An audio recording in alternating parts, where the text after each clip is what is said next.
essentiellement tout ce qui est la sécurité de l'information, la 27001 et d'autres normes spécifiques. Je suis très, très content d'avoir un partenaire qui a accepté de partager avec nous, je dirais, son expertise dans le domaine de la sécurité de l'information. Et je sais qu'il est très généreux, je dirais, je vais le laisser tout à l'heure peut-être dire un petit mot sur son parcours, qui est vraiment un parcours très, très riche depuis plus de 25 ans à peu près. Romain Inanon, je tiens vraiment à te remercier du fond du cœur pour ta générosité, d'avoir accepté de partager avec je dirais avec nos invités ce thématique qui est assez important. Nous le mettons dans un contexte où aujourd'hui, il n'y a aucune entreprise qui ne subit pas un risque je dirais, de vol, d'informations, de problèmes de protection de données, je dirais, d'intrusion. Euh, et moi, j'en ai vécu avec mes clients. Certains, ils sont là, ils sont en train d'assister avec nous ce webinaire, qu'un jour, il se réveille le matin, il vient dans son bureau, et il reçoit un mail comme quoi il a reçu un colis ou quelque chose comme ça. Il accepte de cliquer sur un lien et hop, toutes les données de l'entreprise sont parties de l'autre côté et il rentre dans une négociation pour reprendre ces données. Donc c'est devenu vraiment, c'est devenu vraiment un risque énorme pour même, je dirais, pour la pérennité des entreprises, un risque pour la protection des données clients. Et donc, quand j'ai des données clients, il y a même un risque juridique et réglementaire parce que on doit et on a la responsabilité de protéger les données clients. Je ne veux pas rentrer trop dans le détail. Romain va en parler plus en détail. Voilà, donc on est très très content d'organiser ce webinaire. Avec Romain, c'est un consultant spécialisé dans cybersécurité et sécurité de l'information. C'est notre partenaire. Nous avons déjà réalisé avec lui une formation sur la business continuity qui a fait une très belle réussite. Et nous continuons à organiser avec lui des formations sur ce thématique. Merci pour votre présence. Et voilà, je vous donne la main tout de suite, Romain. Peut-être une petite présentation très rapide sur ton parcours et pour rentrer dans le vif du sujet. Alors, je vais rappeler juste quelques règles rapidement. S'il vous plaît, nous souhaitons que vous mainteniez les micros en silencieux pour qu'il n'y ait pas une perturbation de son et pour une meilleure qualité de son. Gardez vos caméras aussi désactivées. À la fin, vos questions, si vous pouvez les envoyer par message sur Google Meet. On s'occupera d'envoyer les messages et même Romain va regarder en temps réel les messages. À la fin, si quelqu'un veut intervenir, on lui donnera la main pour dire un mot ou deux très rapidement. J'espère que ce webinaire sera riche en échange, en apprentissage. Et je vous souhaite un très bon webinaire. Merci beaucoup pour votre présence. Merci beaucoup, Yacine. Moi, je tenais à te remercier ainsi que toute ton équipe parce que c'est une très belle rencontre. Je travaille avec pas mal de partenaires avec l'international et c'est vrai qu'on a démarré en pleine période de confinement notre partenariat et on a très rapidement accroché parce que tu fais partie de ces personnes, de ces entreprises avec ton équipe qui ont compris que maintenant, la cybersécurité, c'est un enjeu stratégique. C'est plus du tout qu'un enjeu technique, mais comme tu l'as dit, il en va de la pérennité des entreprises. Et en fait, assez peu d'entreprises de conseil sur le marché ont compris ça. Soit ils se spécialisent dans le droit pur et dur, donc on est dans de la conformité légale, ce qu'on appelle de la compliance. Soit ils se spécialisent sur les aspects techniques, donc ce sont par exemple des administrateurs systèmes ou bases de données qui vont mettre des mécanismes d'authentification, par exemple, sur les bases de données. Mais assez peu d'entreprises de conseil, en fait, ont compris qu'on peut avoir un chapeau organisationnel pour la cybersécurité et que c'est véritablement devenu une fonction qui est transversale pour l'ensemble de l'organisation. Donc c'est pour ça que c'est un plaisir de travailler avec toi, donc pour les formations, les audits et puis tout ce qu'on a prévu de faire par la suite. Alors merci de m'héberger pour ce séminaire. Alors je m'appelle Romain Aignon et en fait je fais deux choses de la vie. Donc je suis professeur, donc j'enseigne à l'École centrale de Paris, je suis directeur pédagogique pour toute la partie cybersécurité. J'enseigne également à Sciences Po. Donc là, j'interviens sur des problématiques de protection des données personnelles. Et puis, j'ai un passé de consultant. J'ai été notamment directeur de la cybersécurité chez Deloitte pendant pas mal de temps. J'ai écrit un ouvrage sur le sujet, donc, qui a été écrit en 2018. Donc, mon éditrice n'arrête pas de nous tanner pour qu'on le mette à jour parce qu'on a fait une partie hacking, donc comment casser des systèmes d'information. Et évidemment, les techniques sont déjà plus à jour. Par contre, tout le reste, tout ce qui est RGPD, tout ce qui est gestion de la cybersécurité, gestion des risques, ça, par contre, ça demeure d'actualité. Et puis, je fais pas mal de formations, comme disait Yacine, donc j'enseigne un petit peu les classiques en cybersécurité, tout ce qui est norme ISO, bien entendu, et puis des certifications de type CISSP, CISA, etc. Alors, dans ce séminaire, il va être divisé en 4 parties. Dans un premier temps, on va faire un petit peu un cadre pédagogique. Avant de démarrer un séminaire, il faut toujours qu'on se mette d'accord sur les définitions. Et puis, on va se mettre d'accord également sur le contexte. Parce que quand on parle de néologismes comme la cybersécurité, ou même à chaque fois que je donne un cours, vous demandez aux gens qu'est-ce que c'est que la gouvernance ou qu'est-ce que c'est que les risques, et chacun va avoir sa propre définition. Donc, on va poser le cadre. Et une fois qu'on aura posé le cadre, à ce moment-là, on pourra parler des enjeux. Alors, les enjeux, comme Yacine l'a évoqué, la situation devient de plus en plus critique parce qu'on a des chiffres. Auparavant, quand on avait des attaques en cybersécurité, on était dans l'obscurantisme. Aucune entreprise ne pouvait divulguer qu'il y avait une fuite de données. Mais maintenant, on est obligé d'en parler parce qu'il y a des rançons et puis on commence à avoir une culture de la cybersécurité. Je vous ferai une petite démo rapidement. Alors, je l'avais faite en cours quand j'avais donné le cours pour Yacine. Ça a fait très peur. C'est comment on prend le contrôle d'un site web, comme ça en direct. Et puis, on parlera enfin des solutions. Vous verrez que les solutions, en fait, à la base, c'est du bon sens et on a des solutions maintenant qui tiennent la route. Ce qui n'était pas tout à fait le cas il y a une dizaine d'années. Alors, si on parle de la cybersécurité, on se rend compte quand on voit les études, donc ça vient notamment de l'ISACA. Donc l'ISACA, c'est un organisme qui publie des référentiels comme le CISM, donc Security Management, ou le CRISC, qui est une méthode de gestion des risques. Eux, ils sont dans la gouvernance de la cybersécurité. Donc, ils sont plutôt en haut, au niveau de la direction générale, qui va donner une impulsion, qui va redescendre au niveau de l'organisation et puis au niveau des opérations, au niveau de l'informatique.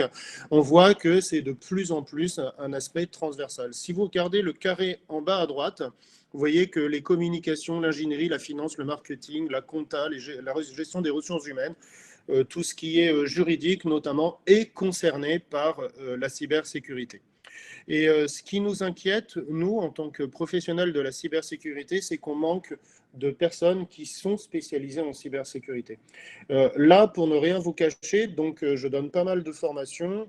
Donc il y a des prestations de conseil qui vont redémarrer ainsi que des audits parce que le confinement s'est arrêté, mais je ne pourrais faire que de la formation en cybersécurité, tellement il y a un manque cruel sur le marché.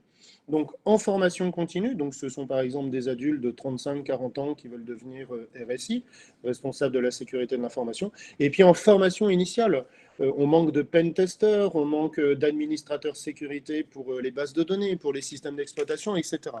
Donc très grosse demande sur le marché, ce qui montre en réalité que c'est un secteur qui est extrêmement dynamique. Alors, quand on parle de cybersécurité, en fait, c'est un néologisme. Le mot a à peu près une vingtaine d'années, mais ça fait 5-6 ans en fait qu'il est passé dans le langage courant. Auparavant, on parlait plutôt de la sécurité de l'information. Yacine, en fait, là, j'ai lancé la présentation. Du coup, je ne vois pas s'il y a des questions. Donc, s'il y a des questions ou s'il faut que j'intervienne sur un point plus particulier pour une définition, bah, Voilà. Je vous propose que tu continues ta présentation. Et puis, tu interviens à ce Et moment-là. après, au fur et à mesure, si je vois moi des questions, je vais t'interpeller sur une question ou une autre. Hein. Candide. Alors, on Voilà. fait comme ça. Mais Alors, on continue. là, Et à la fin, on reprend les questions à aussi. la fin, on fera un question-réponse. Ouais. Alors, d'une manière générale, la sécurité, c'est la protection des actifs. Et l'actif le plus critique de l'entreprise, ça va être tout ce qui est homme-femme, processus et information. Alors, quand on donne des cours, souvent les gens confondent les données et les informations. Et il y a une différence fondamentale en réalité entre les deux. Une donnée, c'est quelque chose de brutal. Par exemple, 39, c'est ce que vous avez dans un champ d'une base de données. 39 quoi? On ne sait pas. L'information, ça va être 39 degrés Celsius. Et là, vous voyez qu'il y a une différence entre la donnée 39, où on ne sait pas trop à quoi ça correspond, et 39 degrés Celsius, qui là est une température. Et ce ne sont pas des kilomètres ou autre chose. Et c'est à partir des informations que l'on est capable de prendre des décisions. Bon, 39 degrés pour un enfant, c'est beaucoup trop chaud, il faut le conduire chez le médecin. Donc nous, ce qu'on va chercher à protéger avant tout, ça va être les informations. Pourquoi? Parce que c'est ce qui va nous permettre de prendre des décisions à travers des processus, et ces processus sont pilotés notamment par des hommes et des femmes au sein de l'organisation. Donc vous voyez que l'actif le plus critique de l'entreprise, en réalité, ce sont les informations traitées par des processus pilotés par des hommes et des femmes. D'accord? Alors quand on parle de cybersécurité, c'est la sécurité de l'information dans tout ce qui va être Internet, réseau, etc. Et quand on parle de cyber, il y a sous-jacent aussi tout ce qui va être les systèmes ouverts. Si vous prenez Internet, par exemple, c'est un système qui est complètement ouvert où tout communique avec tout. Moi, quand j'étais jeune, par exemple, j'étais ingénieur mainframe, notamment chez IBM, et ce sont des systèmes fermés, c'est-à-dire qu'il n'y a que les mainframes d'IBM qui communiquent avec d'autres mainframes d'IBM ou des mini mainframes comme par exemple des AS400. Donc, comme tout se retrouve sur Internet, on se retrouve avec des systèmes ouverts qui sont de plus en plus vulnérables parce que accessibles depuis n'importe quel point. Alors, on essaye de mettre des DMZ, on essaye de mettre des intranets, des firewalls, des bastions, des choses comme ça, mais d'une manière ou d'une autre, ils sont quand même exposés à Internet. Alors, d'une manière générale, la cybersécurité, il faut le prendre, bien entendu, au sens technique du terme, mais on va le voir tout à l'heure. On va avoir tout un ensemble de politiques, de mécanismes, de méthodes. Les méthodes, en fait, quand on prend l'étymologie du terme méthode, c'est méthodos en grec, c'est l'ensemble de règles. Donc, vous connaissez, par exemple, ISO 27005, qui est une méthode de gestion des risques, ou IBIOS, qui est une méthode de gestion des risques. Et en cybersécurité, en fait, il faut qu'on soit le plus ouvert possible parce qu'on va avoir besoin aussi bien de l'approche technique, par exemple mettre des firewalls ou mettre du VPN sur les réseaux, mais aussi on va avoir besoin de l'engagement de la direction, donc on va parler de gouvernance, à part la mise en place de politiques, et puis on va avoir besoin de tout un ensemble de processus, d'une organisation avec des méthodes justement comme ces risques pour la gestion des risques, ISO 22301 pour mettre en place de la continuité, etc. Les informations que l'on va chercher à protéger, on va avoir 3 critères. Donc, c'est ce qu'on appelle le triptyque de la sécurité. Et ces 3 critères, pour vous en souvenir, en fait, c'est simple, c'est CIA. Alors, ça n'a rien à voir avec Central Intelligence Agency. C'est confidentialité. Donc, la confidentialité, c'est seules les personnes autorisées ont accès à l'information. L'intégrité, ça va être le fait que l'information soit juste. Un médecin, pour lui, 39 degrés, ce n'est pas pareil que 38 degrés ou même 37 degrés. Donc si l'information n'est pas fiable, si l'information n'est pas intègre, forcément, on prendra une mauvaise décision. Et puis, on va avoir également la disponibilité, c'est le fait que l'information soit disponible quand on en a besoin. Par exemple, un dossier médical pour le personnel soignant, ça doit être disponible tout le temps. Après, on va avoir d'autres enjeux comme la non-répudiation, donc avec des mécanismes de signature numérique pour faire en sorte qu'une personne ne puisse pas nier avoir envoyé une information ou effectué une action. Donc ça, vous voyez, c'est une manière de résumer tout ce que l'on vient de dire.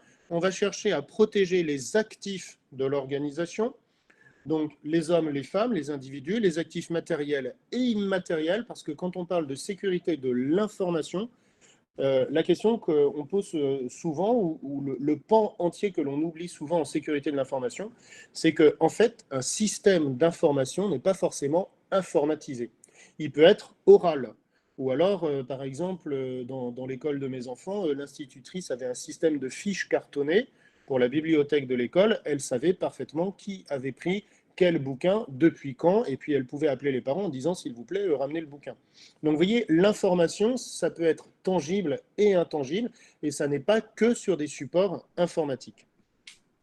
Donc, le CIA, on en a parlé, confidentialité, intégrité, disponibilité, et tout l'enjeu de la cybersécurité, comme dirait ma grand-mère, faut mieux prévenir que guérir. Donc, on va s'inscrire dans une démarche de gestion des risques, parce que ce que l'on va faire, c'est le terme que l'on utilise en gestion des risques, on va réduire la surface d'exposition au risque afin d'empêcher des incidents de sécurité de se produire. Et si jamais les incidents doivent se produire, on pourra en limiter la propagation, l'impact, la diffusion, etc. Un petit peu comme le Covid, on va essayer de limiter la diffusion, la pandémie, etc. Donc, pour ceux que ça intéresse, toutes les normes ISO, en réalité, ce sont des normes de prévention. On va s'organiser, on va mettre en place des processus, on va faire des tests. Au cas où l'incident de sécurité se produise, on saura comment réagir. Il faut penser à des pompiers, par exemple.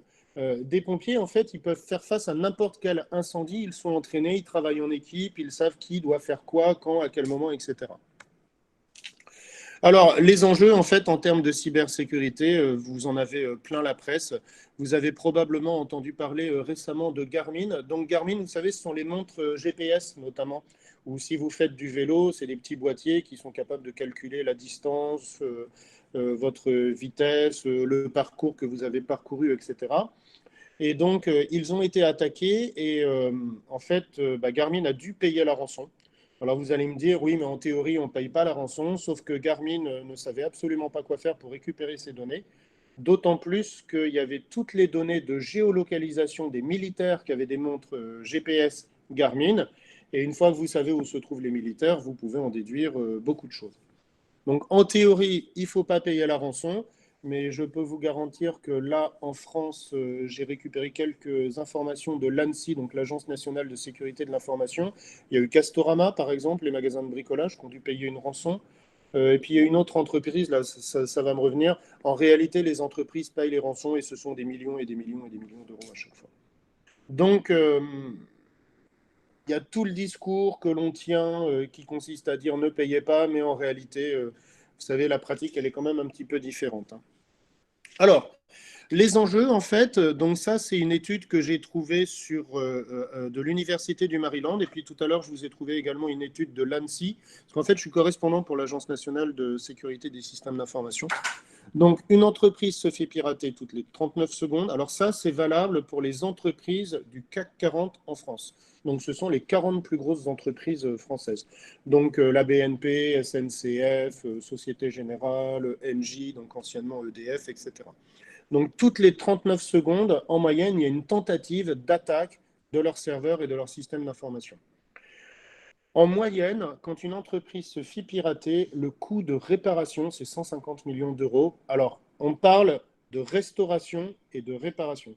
Restauration, ça veut dire que vous êtes capable de redémarrer les systèmes, mais ils sont encore infectés. Et la réparation, ça veut dire que les systèmes ont redémarré, mais vous avez pu en fait nettoyer l'intégralité de vos systèmes. Et vous savez, les techniques en fait pour pénétrer des systèmes d'information sont de plus en plus compliquées.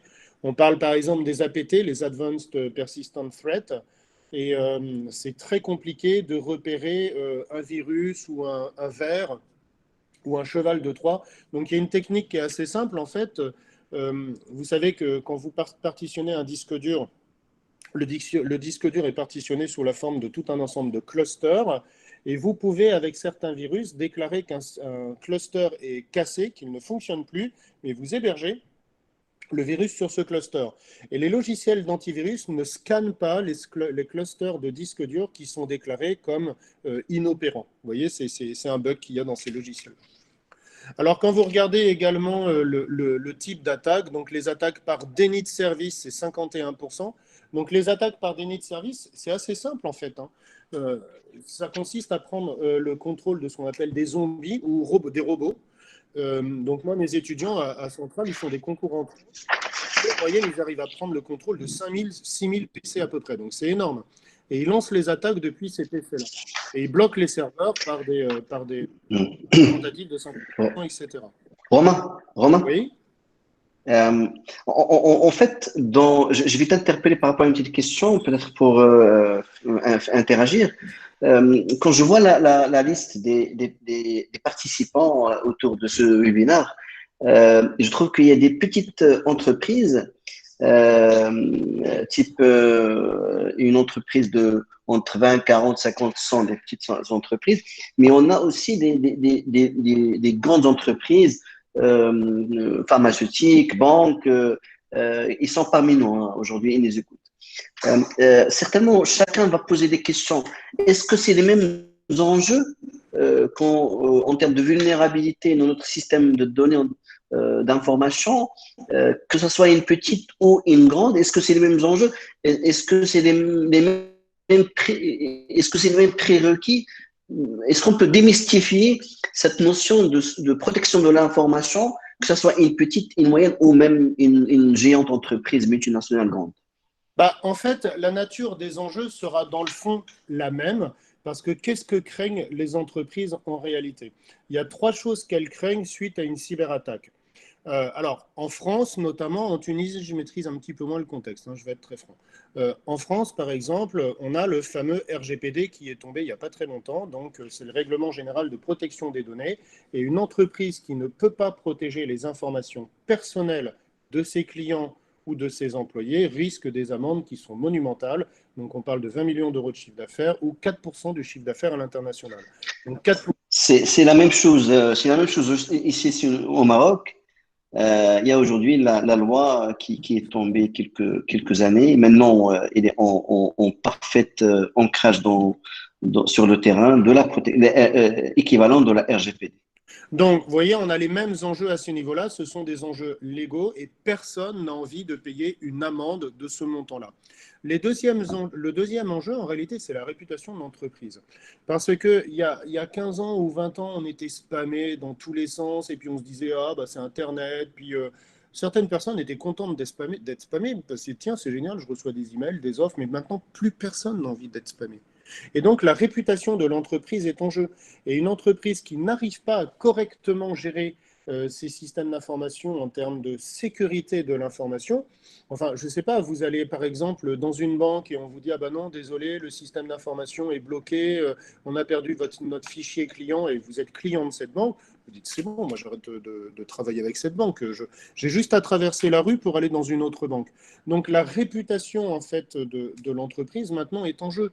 Garmin, vous avez vu, le cours de l'action a été divisé par 7 en 48 heures suite à la déclaration de la faille de sécurité, le fait qu'ils vont payer l'amende. Donc Garmin est à vendre, hein. Garmin est à vendre. Et le troisième Mm. enjeu, en fait, de ces entreprises, que ce soit une petite ou une grande entreprise, c'est la perte de l'avantage concurrentiel. Si vous vous faites hacker et que les hackers comprennent comment fonctionne votre système et que vous aviez un avantage concurrentiel parce que vous aviez un bon système d'information, bah, toutes les informations sur la manière dont fonctionne votre système vont se retrouver quasiment publiques. Et puis vous allez perdre, au-delà de la réputation, vous allez perdre votre avantage concurrentiel. Donc, ce que Mm. l'on dit en fait, c'est que la nature des informations que vous allez gérer, que ce soit une grande ou une petite entreprise, elle, ça va être propre à chacune des entreprises. Un laboratoire pharmaceutique, là, vous voyez, tous les laboratoires pharmaceutiques sont en train de tester des vaccins pour le Covid. Il ne faut surtout pas que une petite PME, elle aura peut-être un fichier client et une très grande proximité avec ses clients. Et c'est ça, en fait, son actif critique d'entreprise, ou une connaissance différente de la part de ses consultants qui va lui créer un avantage concurrentiel.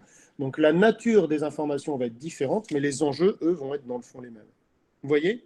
Alors si vous prenez par exemple l'ANSI, donc ça c'est 2019, les deux grandes tendances de l'ANSI, ça va être les rançons logiciels, donc en fait les fameux ransomware, Et puis, ben voilà, c'est le groupe M6 aussi en France qui a payé la rançon. Après, il y a eu Fleury Michon, tous ont été victimes et ont dû payer. Alors, il y a quelque chose aussi qu'on n'a pas trop vu arriver, c'est ce qu'on appelle les systèmes industriels. Les SCADA, notamment, c'est tout ce qui est caméra de vidéosurveillance qui est connecté à Internet, ou alors les boîtiers qui permettent de gérer la climatisation ou les ascenseurs. Et en fait, ces systèmes n'ont pas été conçus à l'époque pour se retrouver sur Internet. Ils ne sont pas très bien sécurisés. Et donc, ce que l'on fait, en fait, quand on fait du pen test, donc quand on essaye de s'introduire dans un système d'information, on passe notamment par ces systèmes-là qui ne sont pas très protégés. Donc, vous voyez, il y a quand même des enjeux par rapport à ça. Donc, Garmin, donc je vous en ai déjà parlé. Une voiture, c'est un vrai serveur, hein. Il y a quatre processeurs dans une voiture. Et vous avez peut-être entendu parler des Jeeps qui ont été hackés. Je ne sais plus si c'était un réseau Bluetooth ou un réseau Wi-Fi. Alors, Chrysler prétend avoir réparé tout ça, mais on est de plus en plus dépendant de la technologie. Donc, à partir de là, tout devient interconnecté et hackable surtout. Si vous voulez avoir des attaques en temps réel, je vais assez vite parce que là, c'est juste des petites démonstrations. Vous pouvez aller sur le site de Kaspersky ou aller sur le site de Nord qui a été racheté par Hewlett Packard. Et ça, en fait, ce sont tous les flux qui paraissent suspects, flux entrants et flux sortants. Vous voyez? Et en fait, contrairement à ce que l'on pense, ça ne vient pas que de la Chine ou de la Russie, c'est plutôt diversifié. Romain, Oui, alors il y a une question qui revient aujourd'hui. Moi, je suis dirigeant d'entreprise. Euh, je suis conscient de ces enjeux. Je suis conscient de cet enjeu réglementaire, de pénalité, de la perte de données et tout. Mais la question aujourd'hui, oui, quoi faire? Quels sont les prérequis? Je vais parler de basique en termes de sur le volet navigation Internet. Quels sont les prérequis en termes de protection pour minimiser ma alors, vulnérabilité, en termes de sauvegarde des données? Rien, je peux même donner un exemple qui est très simple, rien que l'utilisation des mots de passe en interne. Euh, Est-ce que, parce que j'aimerais bien que les participants à ce séminaire sortent avec quelques idées, quelques recommandations de bonnes pratiques, de dire alors, je vais sortir de ce webinaire, mais je vais aller vérifier chez moi, est-ce que j'ai ces prérequis? Alors, quels sont les prérequis basiques nécessaires pour minimiser l'impact et la vulnérabilité d'accord. Alors, de mes données? Voilà. tu me laisses deux slides et ensuite on va parler justement des solutions. D'accord? Là, Super, ok, ok. ça marche. Là, en fait, je voulais juste vous montrer sur cette slide-là que la nature des risques est en train d'évoluer. Donc, quand on était jeune hacker, vous voyez, on faisait des ransomware, des APT, mais on est déjà passé à d'autres types de risques, donc d'autres types de menaces et de vulnérabilités. Donc, le cloud computing et la mise en ligne massive de données confidentielles, privées, personnelles sur des systèmes de cloud publics qui ne sont pas toujours bien très sécurisés. Tout ce qui est Internet des objets, donc par exemple votre frigo qui est connecté au web, et donc on peut prendre le contrôle de votre frigo. Et puis des problématiques comme le blockchain, c'est juste des maths, hein, les blockchains, hein, c'est des algorithmes. Hein. Donc si on arrive à casser ces algorithmes, on peut modifier par exemple le cours d'un paiement électronique ou ce type d'information. Alors sur la slide suivante, ça, bon, je ne sais pas si je vais avoir le temps, si vous voulez je vous le fais, c'est pas très compliqué. Est-ce que vous voyez mon navigateur Internet là? Est-ce que vous voyez mon navigateur? Ouais. Alors là, Oui, vous voyez, on a des techniques. Alors, peut-être que oui, vous oui. avez entendu parler de ça, c'est ce qu'on appelle exploit DB, ou alors la Google Hack Database. Si vous faites certaines recherches sur Google, certains sites ne sont pas sécurisés, notamment, bon, je vous fais une démonstration très rapide, hein, notamment certains sites WordPress, ou alors des choses qui nous intéressent plus particulièrement dans le cadre de cette démonstration. Possibilité depuis WordPress d'accéder à des caméras vidéo en live. Donc, ce qui pose deux problèmes, c'est que vous vous rendez compte que la confidentialité pour les données personnelles ne sont pas du tout respectées. Là, vous voyez, je pense que ça, c'est en Allemagne, mais il suffit de zoomer pour voir la plaque d'immatriculation, etc. Cette caméra est probablement reliée à une mairie. Et en fait, si vous ne pouvez pas hacker les serveurs de la mairie, vous pouvez hacker le réseau en passant par cette caméra. Quelque chose qui nous fait aussi très peur, c'est par exemple ça. Vous avez des entreprises dont les sites web ne sont pas protégés et vous pouvez accéder, je le fais en direct devant vous, hein, vous pouvez accéder directement à la page, à la base de données PHP MySQL du site web. Vous voyez, il suffit de, c'est pas protégé, hein, vous pouvez y aller directement. Et certains sites, ce sont des sites marchands. Ça a l'air d'être un site marchand. Donc, voilà. Donc là, a priori, c'est un site web marchand. On va regarder juste la page d'accueil. Vous voyez, je le fais en direct devant vous, hein. Donc là, en fait, je suis dans la base de données PHP MySQL du site web. Donc, je peux me faire une requête SQL, je me crée un compte client, je me crée une commande, etc. Et puis, j'ai juste à me l'envoyer. Et puis, je mets 0 € pour les frais. A priori, ça devrait marcher. Doit être moins... Ouais, voilà, c'est bien. C'est bien un site marchand. Vous avez vu? Bon, je ne sais pas trop ce qu'ils vendent, ces gens-là, mais la démo est faite devant vous. A priori, ils vendent des stickers. Ouais, ils sont à Los Angeles. Vous voyez? Comment on peut prendre le contrôle d'un site web? Bon, l'administrateur qui a fait ça ne doit pas être très au courant de ça. Alors, on peut faire pire, hein. Il suffit de bien connaître la structure des sites.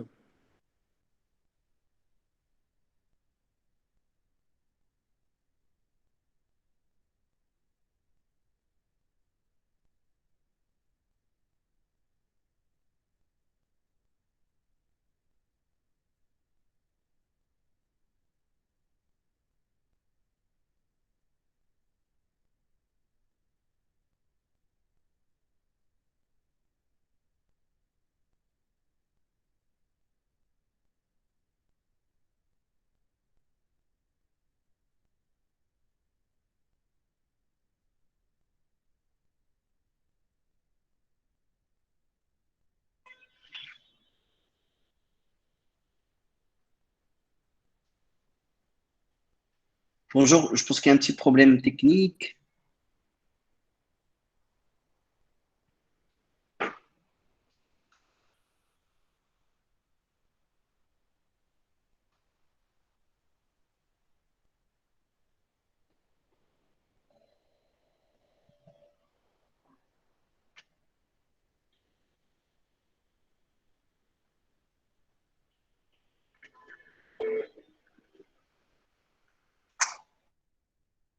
Allô? Oui, mais on ne te voit plus. Tu as quitté ou... Ah oui, j'ai été déconnecté. Alors attends, on reprend. Oui, oui. je me reconnecte tout de suite. Oui.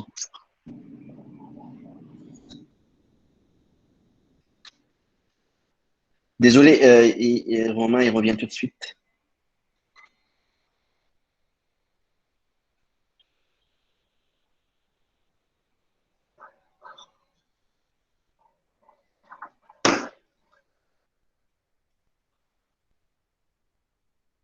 Il faut activer votre micro, Romain.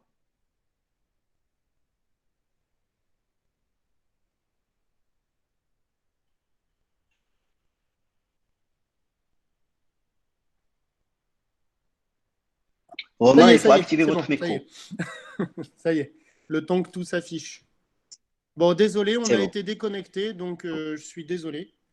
Euh, alors, j'en étais où? J'en étais à ça. Voilà.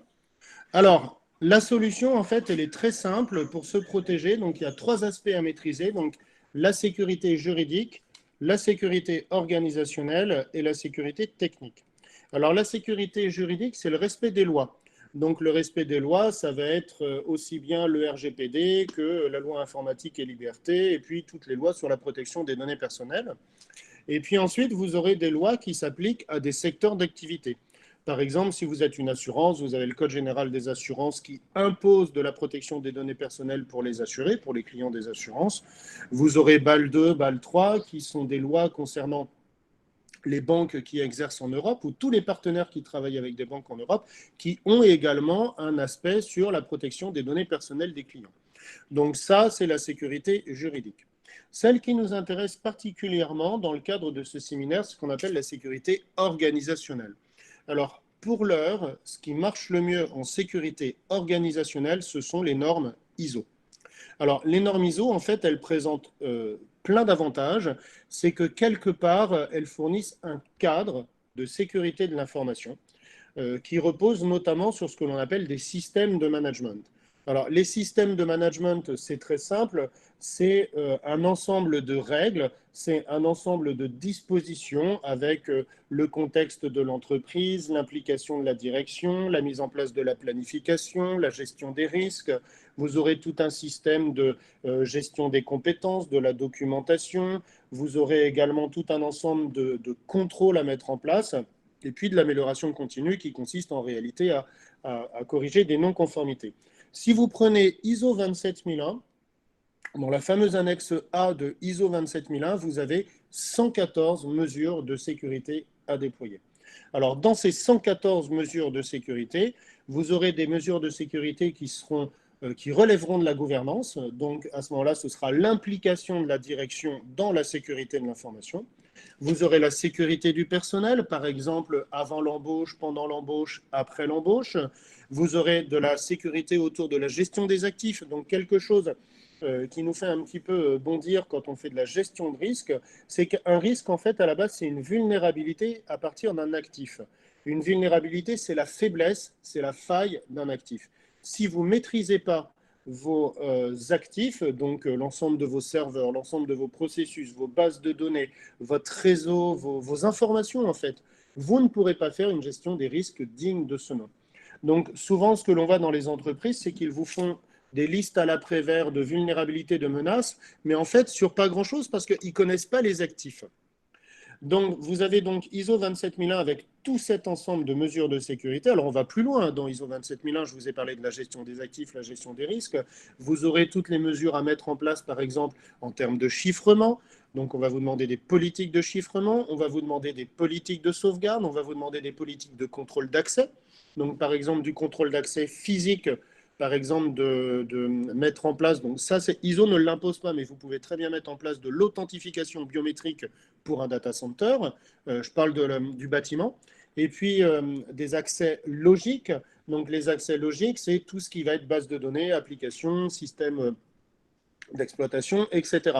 Et là, vous pouvez faire des systèmes de double, triple authentification, par exemple. Donc, vous voyez que déjà, dans ISO 27001, quand vous déployez les 114 mesures de sécurité qui sont proposées par défaut dans ISO 27001, votre système d'information est particulièrement bien protégé. Dans ISO 27001, on demande également de faire des tests d'intrusion et de montrer les résultats du test d'intrusion, donc ce qu'on appelle les pen tests. Donc là, vous avez des hackers qui essayent de s'introduire dans votre système d'information. Et à la suite de ce résultat, c'est un moyen de renforcer justement la sécurité de l'information. Alors, il y a d'autres normes complémentaires de 27001. Vous avez par exemple la 27002 qui vous donne plein d'informations sur la manière dont vous pouvez concevoir et déployer les mesures de sécurité. 27005, c'est la gestion des risques. Alors, 27701, elle est sortie l'année dernière. C'est l'ensemble des mesures de sécurité que l'on peut mettre en place pour protéger des informations personnelles. Alors, juste un petit mot. Souvent, les gens confondent des informations personnelles avec des informations confidentielles. Alors, des informations personnelles, ce sont des informations qui permettent l'identification d'une personne. Et ces informations ne sont pas pour autant confidentielles. On a tous des comptes LinkedIn et sur notre compte LinkedIn, on va mettre des vidéos, des photos, nos coordonnées, etc. Donc, ce sont des informations qui permettent d'identifier la personne, mais que l'on va rendre justement publiques. Dans d'autres cas, des informations personnelles comme le dossier médical d'une personne, d'un patient, lui, il doit rester hyper confidentiel. Donc confidentiel, on avait dit tout à l'heure que vous avez des restrictions d'accès. Seul le personnel médical autorisé a accès au dossier médical d'une personne. Donc ça, c'est toute la... Romain, j'ai une petite question pratique. Oui. Aujourd'hui, il y a des outils qui sont utilisés de communication au sein des entreprises. Il y a une question là c'est Hicham Douib. Et par rapport à des outils qui sont utilisés en termes de visioconférence, comme Google Meet, Microsoft Teams, et on a d'autres. Il y a d'autres outils, et ça c'est une pratique que j'ai remarqué moi-même dans beaucoup d'entreprises, c'est des groupes WhatsApp au sein des entreprises et qui échangent beaucoup d'informations internes d'entreprise très confidentielles sur des problématiques, sur des constats dans l'entreprise, même sur des décisions stratégiques ou moins stratégiques. Est-ce que ces données qui circulent dans les WhatsApp utilisées d'une manière professionnelle dans l'entreprise et ces visioconférences, parce que il y a des réunions en interne avec plusieurs personnes, donc il y a un échange d'informations confidentielles. Est-ce que ça représente un risque et est-ce que vous recommandez Il est énorme. de ne pas utiliser Alors, WhatsApp? je ne dis pas qu'il ne faut pas utiliser WhatsApp. Tous les outils, en fait, sont intéressants, mais c'est la manière dont on les utilise, en fait, qui va faire que c'est sécurisé ou pas. On a la même chose avec Teams, avec Zoom, etc. Le but du jeu, en fait, c'est faire en sorte que les gens comprennent que quand on utilise des outils comme ça, c'est très facile de faire sortir de l'information. Donc, il y a une dizaine d'années, les choses contre lesquelles on se battait au sein des organisations, c'est les gens qui avaient des comptes Facebook et qui balançaient sur leur compte Facebook des informations confidentielles de l'entreprise. Ah bah là, j'étais en séminaire cybersécurité avec mes collègues du ministère des Armées. Bah, attendez, c'est un compte Facebook qui est quasiment public. Donc, vous voyez, c'est dans les usages. Alors après, d'un point de vue organisationnel et technique, ce que vous pouvez faire, c'est de l'IAM, donc de l'Identity and Access Management. Et puis, d'un point de vue organisationnel aussi, mettre en place des systèmes comme le Privacy by Default ou le Least Privilege. Donc, le Privacy by Default, bah, c'est simple, toutes les données sont confidentielles par défaut. Et le Least Privilege, bah, c'est très simple, personne n'a accès à l'information par défaut. Et donc, vous avez tout un mécanisme d'autorisation pour accéder à ces informations. Et regardez, un risque que l'on a dans pas mal d'entreprises, c'est que les gens se réunissent, on l'a vu là, avec le confinement, les gens se réunissent avec Zoom ou avec... Puis il y a une personne qui s'invite à la réunion, qui a trop rien à y faire, puis elle y assiste quand même, et puis elle accède à des informations qui sont hyper confidentielles. Donc là, j'ai eu le problème il n'y a pas très longtemps avec un syndicat. Et dans ce syndicat, il s'était dit des choses pas très agréables sur des patrons, des managers, etc. Et il y a une personne qui a assisté à la réunion et qui a dit, bah, tel manager, ils ont dit que, et puis tel patron, ils ont dit que, etc. Alors que la personne n'avait en théorie pas accès à l'information, mais il a eu le lien d'une manière ou d'une autre, et puis il a quand même participé. Alors vous voyez, utiliser des outils comme ça rend service notamment avec le télétravail qu'on utilise de plus en plus, mais il faut gérer les personnes qui y accèdent. Il faut former les personnes à la manipulation de l'information, notamment ne pas sortir ce type d'information.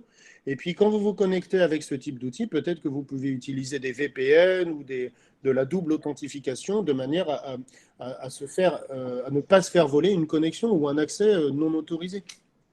Donc, à nouveau, former le personnel quant à l'usage, l'utilisation de ces outils-là. D'autant plus qu'on est souvent un petit peu dépassé. Je le vois avec mes propres enfants, hein. Donc les deux derniers ont 13 ans et 12 ans, ils ont monté leur chaîne YouTube tout seuls. Pourtant, je leur dis, arrêtez de traîner sur Internet, vous savez, il y a des gens pas toujours fréquentables, etc. Ils se sont créés un compte Gmail tout seuls comme des grands, ils se sont créés une chaîne YouTube tout seuls comme des grands. Et ils n'avaient même pas 10 ans, 11 ans quand ils ont fait ça. Donc, on est un petit peu dépassé par les usages de ces outils, notamment les réseaux sociaux, les outils de visioconférence. Il faut donc, c'est un constat, hein, former le personnel et puis mettre en place des techniques pour une utilisation raisonnable de ces outils. Alors, une autre norme qui est très utile, c'est ISO 22301. Bon, ce n'est pas la seule, hein, il y en a beaucoup d'autres, hein, parce que c'est celle qui va travailler notamment sur les plans de continuité. Alors, le plan de continuité, vous allez me dire, c'est un petit peu éloigné de la cybersécurité. Pas tant que ça pour deux raisons. La première, c'est que vous pouvez très bien avoir un crash de votre data center suite à une cyberattaque. Donc, votre data center est complètement dans le noir et il faut redémarrer sur un autre data center. Et ça, c'est ISO 22301 qui va vous aider à mettre en place toute cette démarche-là. Et le deuxième point, c'est que quand vous faites du ISO 22301, on vous demande de faire ce qu'on appelle des BIA. des business impact analysis. Et donc, le but du jeu, c'est identifier les actifs les plus critiques et ceux que l'on va protéger en priorité. Et avec l'évolution des organisations, donc, comme on l'a vu tout à l'heure, les actifs critiques, ça va être notamment des tas d'informations personnelles sur nos employés, sur nos clients, etc. Donc, vous voyez, quand on a fait une formation ISO 22300 avec Yacine, et tout l'enjeu, justement, c'était de montrer que ça forme un système. D'ailleurs, regardez, on parle de système de management dans les normes ISO et on parle de système d'information. Donc, 22301 va être intimement lié à ISO 27001 et puis à d'autres normes. Alors, la dernière solution, bah, c'est faire ce qu'on appelle des pen tests. Bah, tu vois, Yacine, c'est ce qu'on va faire pour le client là. Donc, le pen test, c'est vous employez des hackers. Donc ça, c'est un de mes jeux préférés, notamment vous employez des hackers et puis vous essayez de pénétrer, de vous introduire dans son système d'information. Alors, on est très bien équipé pour ça. On a des systèmes d'exploitation comme Kali, comme Black Arch, comme Parrot, etc., qui comprennent par défaut en fait tous les modules. Alors, vous avez des modules de sniffing, donc vous en fait vous écoutez ce qui se passe sur le réseau. La plupart du temps, c'est chiffré, mais des fois, vous avez des échanges qui sont non chiffrés. Par exemple, les administrateurs de messagerie ne pensent pas forcément à chiffrer par défaut l'échange de messages. Ou alors, vous avez des communications en clair, hein, ni plus ni moins, qui passent sur le réseau. Vous avez des outils d'analyse de vulnérabilité. Donc, OpenVAS, la version payante s'appelle Nessus. Et Nessus est capable, en fait, de faire c'est du Nmap amélioré, si vous voulez. Donc, il est capable de repérer assez rapidement le système d'exploitation que vous utilisez, les applications que vous utilisez, etc.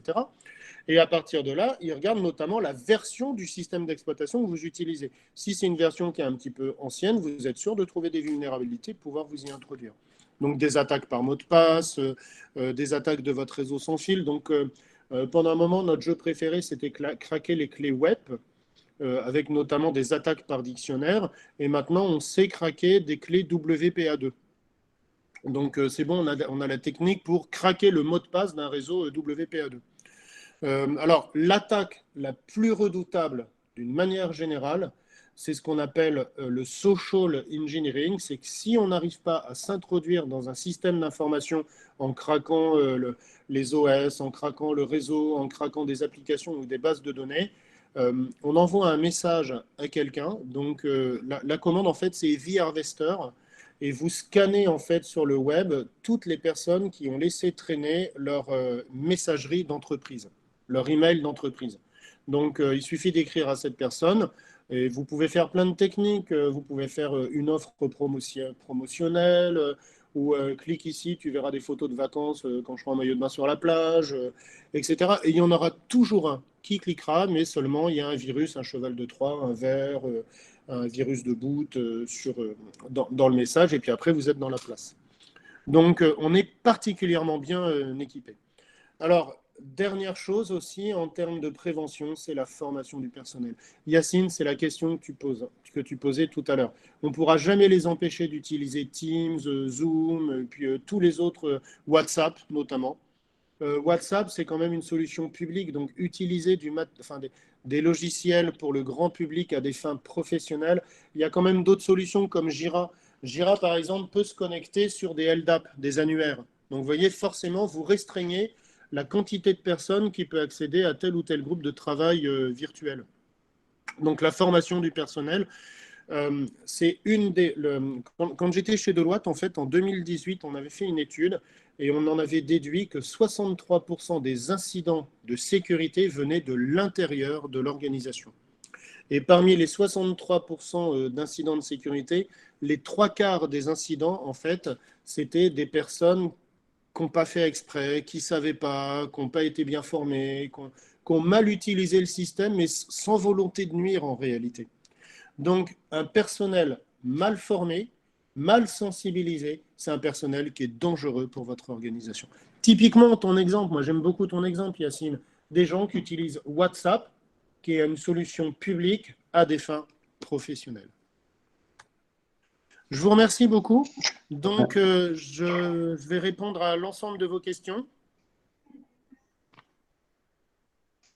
Voilà, et la présentation, on va la partager avec vous, hein. On va l'envoyer par mail. Alors, est-ce qu'on peut prendre vos questions, vos interrogations? Peut-être on donnera la parole à quelques personnes pour intervenir. Je, je, euh, j'ai avec nous Monsieur Ouattadou d'une banque au Niger, Monsieur Ahmed Skali qui est un patron d'une entreprise. Peut-être qu'il partagera avec nous son souci, sa crainte par rapport à ce sujet et d'autres personnes. Est-ce que quelqu'un qui veut intervenir? Avec plaisir. Partageons des expériences, partageons des points de vue. Allô? Bonjour. Oui, Oui, bonjour, Monsieur Romain. Bonjour. C'est Maman du Niger. Splendide. Je suis jamais allé au Niger encore. Ah, je Ah, vous avais invité. Hein? j'ai fait le Togo, j'ai fait le Sénégal, j'ai fait Ouais. la Côte d'Ivoire, j'ai travaillé sur des plateformes du côté de Pointe-Noire. Et au niveau des ETI, EcoBank, ainsi de suite. Oui, EcoBank, oui, j'ai travaillé à Lomé. J'ai travaillé à Lomé au Togo pour EcoBank. Ouais, c'était une grosse presta. Ouais. Ah, ouais. Eh ben, en fait, merci d'être là avec, pour la diligence afin de présenter les enjeux de cybersécurité dans les domaines des systèmes d'information. Yeah. Aujourd'hui, quand on regarde un peu l'aspect dans le domaine bancaire, on est en train de voir que la digitalisation est en train de prendre de l'ampleur dans diverses banques, afin que les banques puissent être un peu compétitives, si on peut le dire, face à la concurrence. Et dans ce cas, nous avons observé que beaucoup de structures bancaires ne se sont pas préparées convenablement en matière de cybersécurité afin de déployer ces solutions digitales. Et alors, dans ce cas, ça expose davantage les banques dans les risques d'attaque, ainsi de suite. Ouais. Alors, Maman, en fait, tous mes clients qui sont dans les banques me tiennent strictement le même discours. En fait, ce qui se passe d'un point de vue stratégique, c'est que les banques poussent, les assurances aussi, poussent vers la numérisation, la digital transformation, donc c'est la numérisation à outrance des processus métiers. Pourquoi? Parce que plus c'est digitalisé, plus c'est numérisé, plus en fait vous avez des coûts de production qui sont bas. Et quand vous prenez des marchés émergents comme l'Afrique, on l'a aussi avec, par exemple, le réseau filaire pour le téléphone, il est assez faible. En revanche, c'est plus simple de mettre des antennes un petit peu partout et vous avez le réseau du téléphone sans fil qui lui explose. Et en plus, ça a d'autres avantages au-delà de la communication, c'est que vous pouvez intégrer des services, par exemple, de micro-paiement sur les téléphones sans fil qui sont beaucoup plus simples à mettre en place sur ces téléphones-là que sur des ordinateurs Internet, parce que tout le monde n'a pas encore accès à Internet. Alors, le problème qu'il y a quand on pousse la numérisation à outrance, c'est qu'on trouve des solutions et c'est au dernier moment qu'on se dit « Ah tiens, est-ce que ça va passer les tests de sécurité ?» Et là, vous avez ce qu'on appelle l'effet Kinder, Maman, en sécurité. Alors, l'effet Kinder, c'est quoi? L'actif que vous protégez, en fait, c'est le... c'est dommage, j'ai pas de Kinder, mes enfants les mangent systématiquement. Justement, c'est ça le problème. C'est que l'actif que vous protégez, vous voyez, c'est la petite boule de plastique jaune avec le jouet à l'intérieur. Et vous avez une couche de chocolat au-dessus. Vous savez ce qui devient le chocolat. Soit ils fond, soit vous le mangez. Et donc, c'est au dernier moment que vous dites, tiens, je vais sécuriser ça. Vous le faites avec une couche de chocolat qui est très fragile. Alors, le système que l'on met en place dans ces cas-là, c'est ce qu'on appelle le privacy by design. Donc ça, c'est notamment une exigence du RGPD. Ou alors, si je vous invite moi, à suivre des certifs, vous allez voir Yacine, on organise ça. Par exemple, CISSP, on a quelque chose qui s'appelle le SDLC, le Security Development Life Cycle. C'est-à-dire que dès les phases de conception d'un système d'information, d'emblée, en fait, le système est sécurisé. Alors, si je dois donner une métaphore, c'est la suivante. Vous prenez une carrosserie, vous mettez une couche de peinture, vous donnez un coup en fait, dans la carrosserie, la peinture ça va éclater et vous aurez un accès direct à l'acier qui va se mettre à rouiller. Ce que l'on veut, c'est que ce soit teint dans la masse. Donc, si vous donnez un coup, en fait, ce sera toujours sécurisé. Une conséquence en fait du SDLC, c'est ce qu'on appelle la sécurité en profondeur ou la sécurité par couche. Vous réussissez à pénétrer une couche, mais la couche suivante, elle aussi, est sécurisée. Et c'est comme ça que petit à petit, les hackers s'arrêtent parce qu'ils ont trop de barrières de sécurité, des couches de sécurité, des barrières de sécurité à lever. Vous voyez ?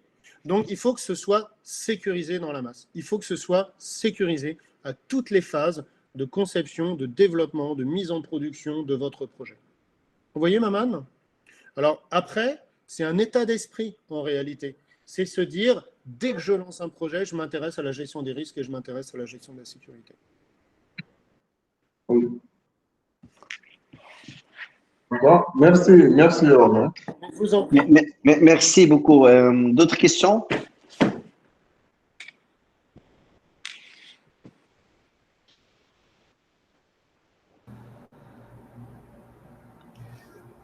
Allô? Allô? Oui, bonjour. C'est Anwar Oubedi. C'est Anwar Oubedi de la société SMA Service.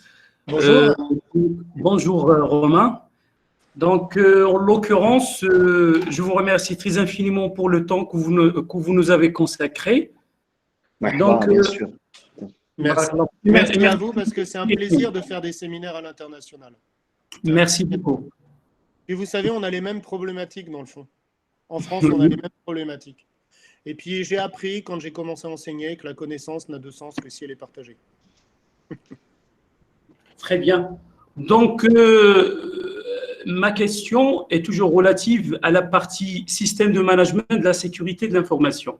Oui. Donc, certainement, vous n'avez pas évoqué lors de votre présentation une expérience que vous l'avez déjà vécue au sein de Deloitte ou bien au sein de vos expériences anciennes par rapport à votre palmarès ou bien votre parcours. J'ai des NDA, donc… Très bien. Un jour, on travaillera ensemble. Peut-être qu'il faudra que j'aille colmater une brèche de sécurité. Vous serez bien content que j'en parle pas. Donc, ma question est relativement toujours, j'aurais bien aimé que vous partagiez une expérience d'un SMIC réellement avec ISO 27001.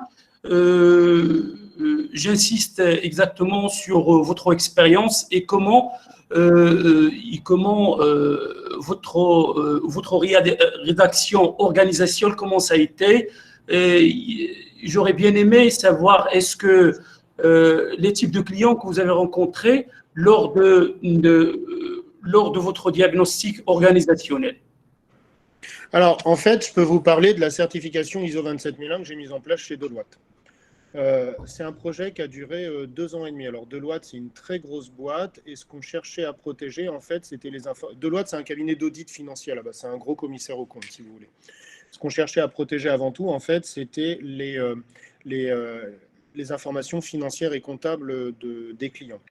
Alors, la certification, généralement, on le fait pour 2 raisons. La première, c'est que, comme on l'a dit tout à l'heure, ISO, ce n'est pas qu'une simple norme. ISO 27001, ce n'est pas qu'une norme, c'est un système de management et ça porte vraiment bien son nom. Système, donc c'est une approche qui est systémique. Et management, ça veut dire qu'on n'est pas… Quand vous regardez ISO 27001, ce n'est pas du tout une norme technique. C'est très managérial, c'est très organisationnel et c'est piloté, poussé par le métier et soutenu par la direction générale. Et le vrai enjeu de la cybersécurité, en réalité, il est là. Parce que si vous allez voir les informaticiens, ça fait très longtemps qu'un administrateur de système d'exploitation, de base de données, d'applications, sait comment sécuriser tout ça. Alors, il a une vision, certes, technique. Il a déjà mis en place des systèmes de sécurité. En revanche, au niveau du métier, là, c'est beaucoup plus compliqué. On n'a pas forcément… C'est la même question que Maman, en fait. On n'a pas forcément mis en place des systèmes de sécurité au niveau des processus et au niveau des informations. Et c'est là où ISO apporte des réponses. Alors, ne pensez pas que ISO, vous allez le déployer en 3 mois. Dans un premier temps, on commence par ce qu'on appelle un audit de maturité, c'est-à-dire qu'on prend la température de l'entreprise quelque part et on regarde où est-ce qu'elle en est par rapport à toutes les exigences de ISO. Ensuite, en fonction de son niveau de maturité, on fait ce qu'on appelle une roadmap. Donc la roadmap, c'est quelque part un gros projet qu'on appelle un programme généralement. Un programme, c'est un ensemble de projets en réalité. Et à ce moment-là, on va sécuriser tout ce que l'on doit sécuriser par rapport aux exigences d'ISO. Alors certaines entreprises vont mettre 6 mois, 9 mois, d'autres entreprises vont mettre 2 ans. Peu importe le temps que ça prend, mais petit à petit, en fait, on est dans l'amélioration continue. Petit à petit, en fait, vous allez sécuriser aussi bien les processus que les bases de données, que la sécurité des ressources humaines, etc., etc., etc. Et puis à la fin, une fois que vous êtes prêt, vous appelez un auditeur de certification. Alors moi, je suis auditeur pour PECB, par exemple. Et puis là, l'auditeur fait un audit pour voir si vous méritez quelque part votre certification ISO 27001. Et là, ça devient un avantage concurrentiel. Donc, vous êtes client, vous hésitez entre deux fournisseurs. Question. Il est clair que vous allez voir. Romain. Oui. Est-ce que là, je vais, avant de donner, en fait, dans la liste, dans les participants, il y a un dirigeant d'entreprise qui est un client et je vais le faire intervenir pour peut-être partager avec nous son souci par rapport à ce sujet. Mais question, est-ce que la 27001 est comme norme, si on la déploie, est-ce qu'elle est suffisante pour le protéger et protéger l'information et oui. est-ce que c'est suffisant ou pas? Alors, le zéro risque n'existe pas. Donc là, il faut être conscient de ça. Le gros avantage de ISO 27001, c'est que vous allez protéger l'information selon tous les angles, technique, organisationnel, juridique, et puis tout type d'information. Et surtout, vous allez mettre en place l'amélioration continue. Donc, dans ISO, on est parfaitement conscient qu'on va déployer des tas de mesures de sécurité. Alors, en anglais, on appelle ça des contrôles. On va déployer 114 mesures de sécurité et surtout, on va les faire vivre. C'est-à-dire qu'on peut très bien mettre en place une politique de sauvegarde et puis on se rend compte que les sauvegardes qu'on fait, en fait, elles ne sont pas si bonnes que ça. Mais grâce à ISO, on est obligé de remettre en cause la mesure de sécurité qu'on a mise en place. Et c'est comme ça, en fait, qu'on arrive à mieux protéger l'information. C'est par la mise en place de toutes ces mesures et par la remise en cause permanente de ce que l'on fait, toujours pour améliorer le système. Mais dire à un client, vous serez complètement protégé parce que vous êtes ISO 27001, vous serez beaucoup, beaucoup, beaucoup mieux protégé que si vous ne faites rien. Ça, c'est évident. Mais le zéro risque, non. Non, il faut être honnête. En revanche, je ne connais pas d'entreprise ISO 27001 qui se sont fait hacker récemment. Vous m'entendez? Vous m'entendez? Oui. Romain, on t'entend plus. Alors, ce que je disais, c'est que voilà, donc, le zéro risque. Alors, si tu permets. Le zéro risque, en fait, ça n'existe pas. Même si vous mettez en place ISO 27001, vous n'êtes pas à l'abri de quelque chose que vous n'avez pas vu venir. En revanche, comme je l'expliquais, ISO 27001 impose la mise en place de 114 mesures de sécurité, donc c'est énorme en fait. C'est énorme, 114 mesures de sécurité.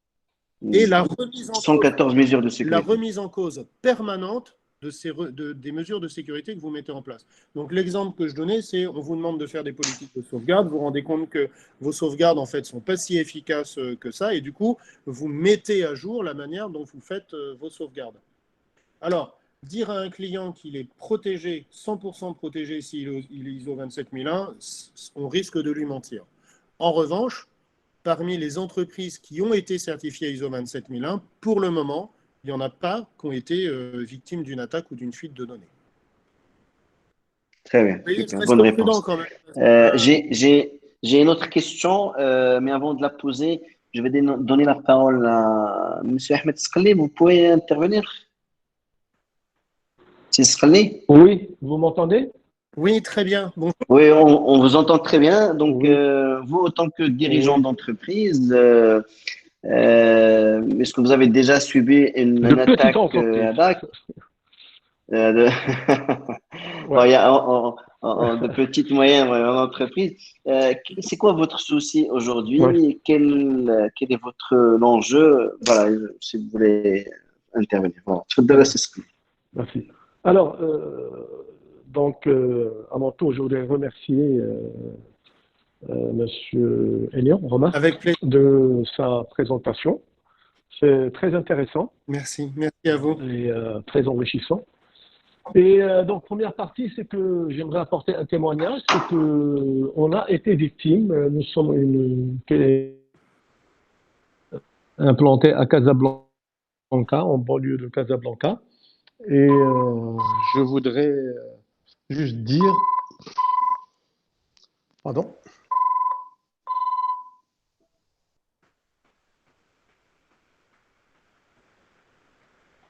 J'entends pas le témoignage Voilà, de ce monsieur. je pense Oui, qu'il a, oui, je il a, comprends. Je voilà, reprends. il est là. Je reprends parce qu'il y avait mon téléphone qui sonne. Excusez-moi. Donc, je voudrais apporter un témoignage qui va servir peut-être aux autres participants. Parce que c'est vrai que nous, les PME et les gens qui sont loin du monde digital, etc., on pense que ça n'arrive qu'aux autres. Eh bien oui, ça peut nous arriver. Moi, on a été victime de 2 attaques. On a été victime d'une prise de contrôle de notre serveur qui Monsieur Skhli, il y a le micro, Monsieur Skhli. nous a bloqué notre base de données et nous a codifié tous les fichiers, etc. Et donc, c'était un ransomware. Donc, il nous a demandé de payer une rançon pour pouvoir débloquer le système. Bon, on a souffert, d'autant plus que ça tombait à un mauvais moment où nos sauvegardes dataient de plus d'1 mois. Et donc, nous avons un ERP. Et s'il fallait reprendre la saisie de tout 1 mois ou 1 mois et demi de travail pour se mettre à jour au niveau de la comptabilité et du commercial, ça aurait été une tâche très, très difficile à relever. Ouais. Un travail de Romain, comme on dit. Un travail de Romain, comme on dit. Ouais. Et surtout, bon, ça allait nous coûter énormément. Et on n'a pas du tout l'envergure pour supporter des surcoûts, etc. On a pu identifier l'origine de l'attaque, c'était l'Inde. Ça venait de l'Inde. Bon, finalement, je vous la fais courte, on a réussi à établir le contact avec notre hacker, de négocier la rançon, et on s'en est sorti à peu de frais, je dirais, mais par tout un échange rocambolesque, en passant par les bitcoins, etc., etc. Ah ouais. Et la deuxième chose, on a été victime d'un phishing. Un beau jour, je reçois un mail, disons, de tout ce qui est normal, d'un fournisseur, un partenaire avec qui je travaille depuis plusieurs années, me demandant de payer une facture sur un nouveau compte en m'expliquant que... Ah oui. Vous n'avez peut-être pas parlé de ça. Est-ce que vous savez comment ça s'appelle, ça, en cybersécurité? Ça s'appelle phishing. Oui, c'est du phishing. Ça s'appelle l'arnaque au président. Ouais. On s'adresse directement à la direction générale et on se fait passer éventuellement pour un partenaire ou pour la direction générale et on demande à quelqu'un de payer. Et il y en a qui sont tombés dans le panneau. C'est fou, hein? Voilà. C'est redoutable. Alors donc, voilà, je reçois le mail en disant que, bon, de ce qui est plus normal, en me relançant pour le paiement du facture, en me disant, bon, si c'est possible, on a eu des problèmes avec, on a changé de compte ou on a un nouveau compte sur une autre banque sur laquelle on travaille, et si vous pouvez nous payer sur ce compte-là. Ah ouais. Et bon, le service de comptabilité, il a traité et il a payé. Il a donné l'ordre de paiement sur cette banque. Et ce qui nous a sauvés, c'est que, bon, moi je trouvais le mail quand même quelque part un petit soupçon étrange, mais bon, quand même, la signature, le nom, tout est correct. Donc il se trouve que par hasard, ce gars-là m'appelle quelques jours après. Eh bien, moi, je l'appelle, pardon. Je l'appelle pour lui demander de raccourcir les délais concernant une livraison, etc. Et j'en profite. Je lui dis, mais je ne comprends pas pourquoi vous m'avez envoyé, enfin, pourquoi vous avez changé de banque, quelle histoire vous avez eue. Il me dit, mais quelle banque? Ben voilà. Ouais. C'est formidable ce que vous donnez. Notre banque, etc. Il m'a dit, moi, j'ai jamais envoyé machin. Formidable. Alors, ce sont des arnaques. Et quand je regarde à la loupe, en fait, l'adresse mail. Ouais. Alors, heureusement, c'était pas, ça faisait qu'une semaine, je crois que l'on était payé, etc. J'ai contacté ma banque en catastrophe. qui a été très coopérative, qui a contacté la Banque internationale et qui a pu rattraper le paiement, le réclamer à temps. Et donc, je m'en suis sorti. Donc ça, c'est la première partie de mon intervention, c'est pour dire que je conseille à tout le monde d'être vigilant, de prendre les mesures qu'il faut prendre pour se protéger. Ça existe, hein, c'est du réel. Et d'ailleurs, quand j'en ai parlé à ma banque, il m'a dit sur Casablanca, à l'époque, il y avait 16 sociétés, dont certaines que je connaissais, qui étaient victimes de ce même arnaque. En France, il y en a à qui ça a coûté genre 20 000 euros, des choses comme ça, qui sont partis comme ça. Alors, maintenant, le problème qu'on a, c'est que quand on commence à fouiner et voir comment on peut se protéger, on a tout de suite affaire à une grosse artillerie en termes déjà d'audit, de mise en place de solutions, de firewall, de machin. Et tout ça, ça représente un certain investissement. Et disons, le souci qu'on a, c'est l'adéquation disons, entre le coût de la solution et de l'investissement à faire par rapport, je ne dirais pas à la protection. La protection, c'est légitime, c'est pertinent, mais par rapport à la taille de l'entreprise et par rapport à ses charges, etc. Disons qu'il faudrait des solutions adaptées. Il faut aussi bénéficier de la protection de nos prestataires de Internet, de plateformes, de nos logiciels, ERP. C'est-à-dire qu'on doit bénéficier de la protection des grands, les opérateurs télécoms, etc. Et pour ce qui reste, notre base SQL, etc., il nous faut des solutions à l'échelle, à notre échelle, au coût qu'on peut supporter. Bon, voilà un petit peu ma question, commentaire. Alors, j'aime beaucoup votre intervention. La première partie de l'intervention, je voudrais réagir en disant que quand on fait de la cybersécurité, on est bien dans un système. Parce que vous avez parlé d'une attaque de votre système d'information par un rançon logiciel. Donc, l'idée, en fait, c'est d'avoir des réponses qui sont croisées. Alors, dans un premier temps, éviter que quelqu'un puisse s'introduire dans le système d'information et y dépose un virus avec un rançon logiciel. Et là, par exemple, la solution, ça va être le pen test, notamment. Donc, vous voyez, c'est une approche qui est technologique. On teste la résilience de votre système d'information à des attaques externes. Et la deuxième réponse qui va avec, par exemple, on a parlé des sauvegardes. Si jamais notre système est bloqué, dans combien de temps on peut redémarrer le système sans perdre trop de données? Alors, c'est par exemple notamment le cours 22301 qu'on a fait avec Yacine il y a quelques temps. Il y a des fois, on a beau essayer tout ce que l'on veut, on est quand même victime d'une attaque, mais on est quand même capable de redémarrer sur un système sain. Alors, si on utilise par exemple les sauvegardes, on a les sauvegardes grands-parents, c'est tous les mois, on a les sauvegardes parents, c'est toutes les semaines, et on a les sauvegardes enfants, c'est tous les jours. Et puis, on essaye de calculer des RTO, des RPO. Donc, RTO, c'est Real Time Objective, Recovery Time Objective, pardon. Donc, c'est pendant combien de temps, en fait, on peut fonctionner sans notre système d'information. Bon, dans un hôpital, par exemple, les données biomédicales, c'est 2 heures. Et puis, après, on a le Recovery Point Objective, c'est si jamais on doit redémarrer notre système, on s'accorde à perdre combien de données? On s'accorde à perdre, par exemple, combien de ventes ou combien de chiffres d'affaires. Donc, vous voyez, on essaye toujours, quand on met en place ISO, d'avoir plusieurs réponses d'emblée à une attaque. Une réponse technique, une réponse sur la forme d'un plan de continuité, une réponse sur la forme d'une sauvegarde, etc. Et c'est ça ce qui compose le système. Le système, c'est un ensemble de composants qui sont cohérents les uns avec les autres. Donc, vous voyez, l'approche systémique dans ISO, elle est très puissante par rapport à ça. Tout à l'heure aussi, vous avez également parlé des dépenses que l'on fait en cybersécurité. Alors, moi, je ne sais pas si on peut vraiment calculer des retours sur investissement en cybersécurité parce que ce sera toujours de l'argent qu'on perd quelque part. Si jamais on a une attaque de cybersécurité, on perdra en réputation, on perdra en amende, etc., etc., etc. Alors, le but du jeu, quand on fait de la gestion des risques, c'est calculer en fait la valeur de votre actif et à partir de là, une fois qu'on a déterminé la valeur de votre actif, par exemple, combien vaudrait votre fichier client? Combien vaudrait votre réputation sur le marché? Et à ce moment-là, ça nous donne une idée du montant des investissements que l'on pourrait déterminer pour sécuriser votre système d'information.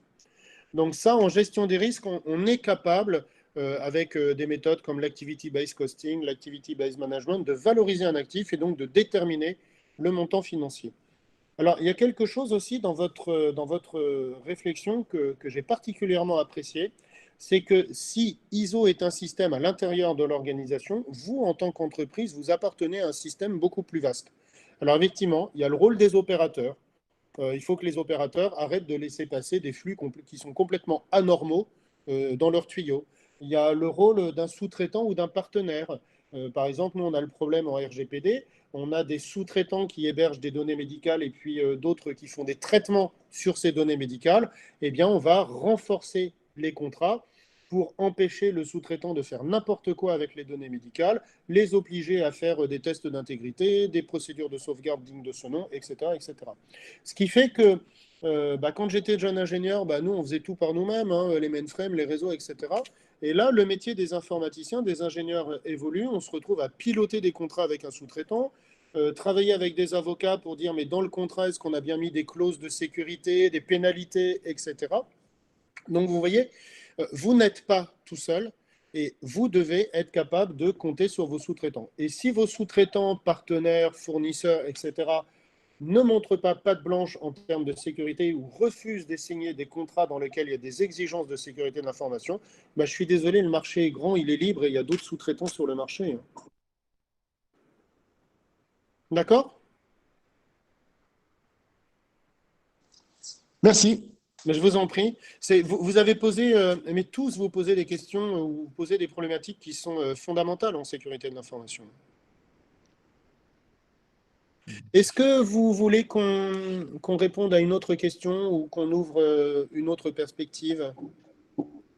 Est-ce qu'il y a une Oui, autre... et une dernière question pour moi. Allô? Oui, Tu Yacine, m'entends, oui. Romain? Alors, vous avez parlé de trois niveaux en fait d'exigence pour assurer une bonne sécurité de l'information ou des données. Il y a le volet réglementaire, donc il faut qu'on soit conscient de l'enjeu légal réglementaire, qu'est-ce qu'il est la loi et comment je dois être en conformité de la loi. Il y a le volet organisationnel qui définit les responsabilités des autorités et un volet procédural. Et il y a le volet technique. Moi, je ne suis pas l'expert techniquement parlant, et donc je ne sais pas pourquoi, quand je pense à la cybersécurité, à la protection de données, je vais prendre le volet technique qui prend le poids le plus important, et que c'est ça qui va régler le problème, peut-être l'organisationnel un peu moins. Est-ce que ma logique, est-ce que ma logique, et je pense qu'il y a beaucoup de gens qui vont faire la même réflexion, parce que nous, on n'est pas des experts. Mais alors, une réaction par rapport à ça, Romain? Alors, les Anglais disent « A fool with a tool is still a fool ». Un idiot avec un outil est toujours un idiot. Alors, ça veut dire quoi? Ça veut dire que... Ça veut dire que je suis un idiot, moi, c'est ça? Merci, Romain. J'ai compris. Je t'explique. Okay. Mais tu m'avais posé la même question quand on a fait le cours ISO 22300. Donc, je sais que tu l'as bien travaillé, ta question. Parce que c'est vrai que tout le monde pense ça. Bon, on a travaillé ensemble, Yacine, donc je sais que ta question, elle est loin d'être innocente. En fait, tout le monde pense ça, mais ça, c'était bien il y a 10 ou 15 ans. Alors, pourquoi est-ce que l'on tient ce discours-là? Je vous donne la meilleure moto du monde, la plus rapide, et vous ne savez pas piloter une moto. Et vous montez sur la moto. Je vous fais un dessin.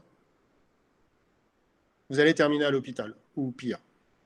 Je vous donne le meilleur firewall du monde, mais vous ne savez pas ce qu'il faut protéger. Je vous fais un dessin, le pentester, il passe comme il veut. C'est un vrai gruyère. C'est une vraie passoire. Je vous donne le meilleur système d'authentification, mais vous l'avez mis sur un actif qui n'est pas critique. Eh bien, le pentester, il a compris que l'actif qui est critique, lui, il n'est pas protégé. Donc, c'est ça le problème de la technique. C'est que des solutions techniques, on en a je ne sais pas combien. Il n'y a pas très longtemps, j'étais chez un client, il a déployé QRadar. Donc, QRadar, c'est un des meilleurs logiciels de SIEM à l'heure actuelle. Donc, en fait, c'est la grosse solution d'IBM qui détecte tous les incidents de sécurité.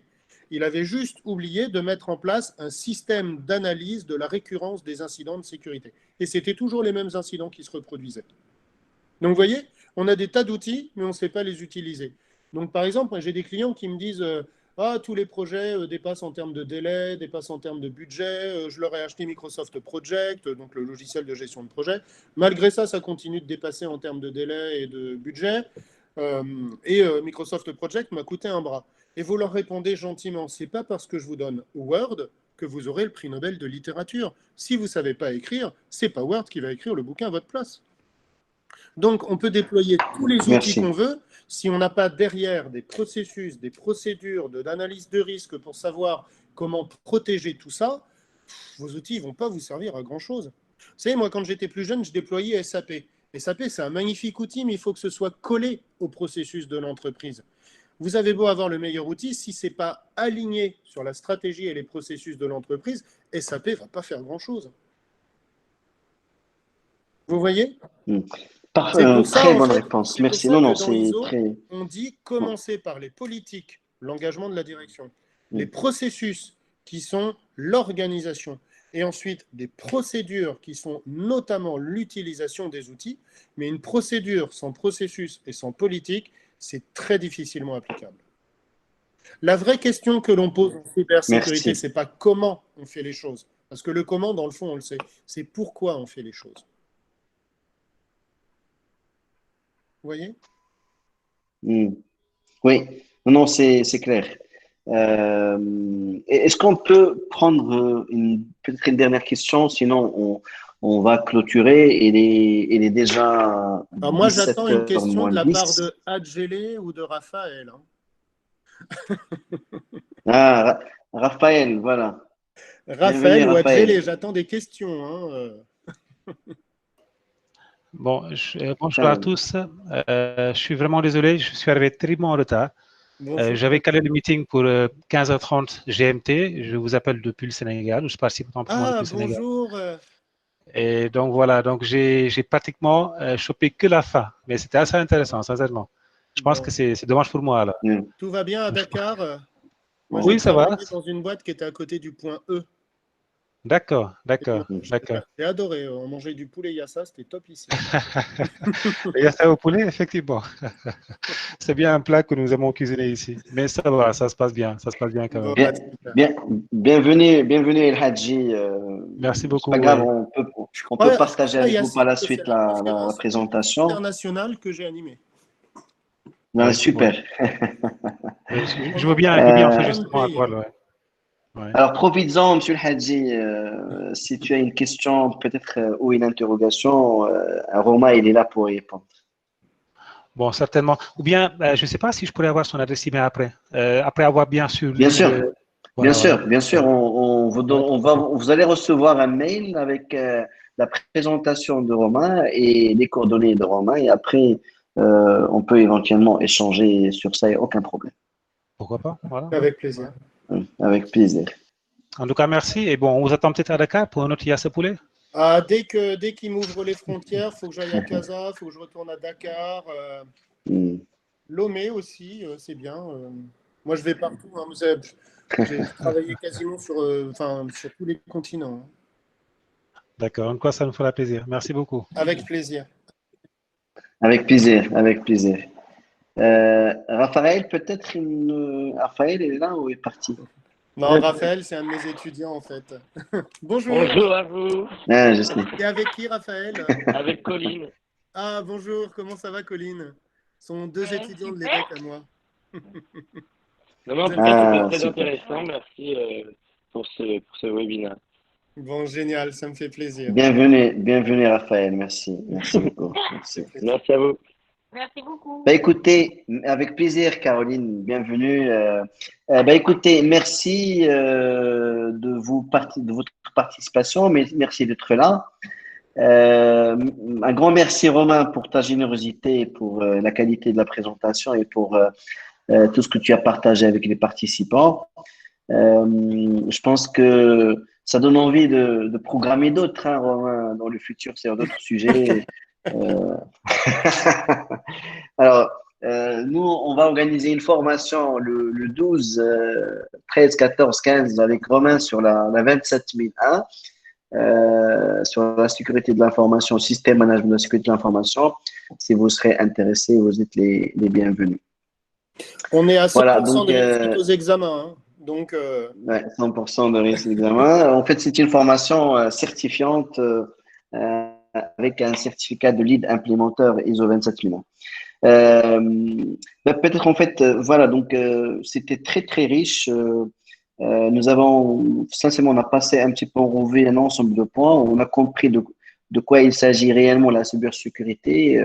Et moi, j'ai appris une chose très très simple auquel je donne pas d'importance, la différence entre une donnée et une information. Et c'est très important. Après, on a parlé des enjeux réglementaires.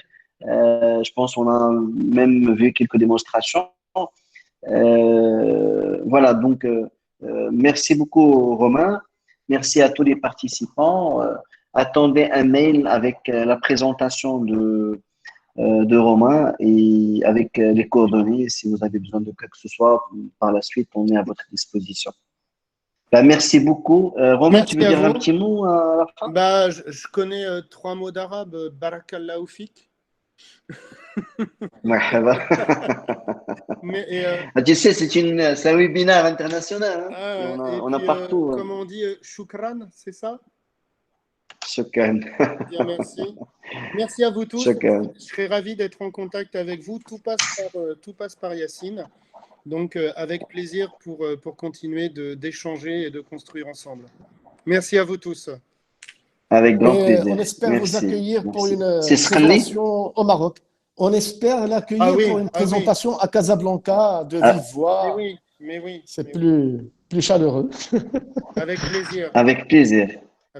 On le fera, Inch'Allah. On le fera. Merci, c'est Srani pour le témoignage qui était très fort. Hein. Merci à vous tous. Merci, au revoir. À bientôt. Merci. Merci, cher ami. À très bientôt. Merci Yacine pour avoir. À bientôt. Au revoir. À bientôt. Merci.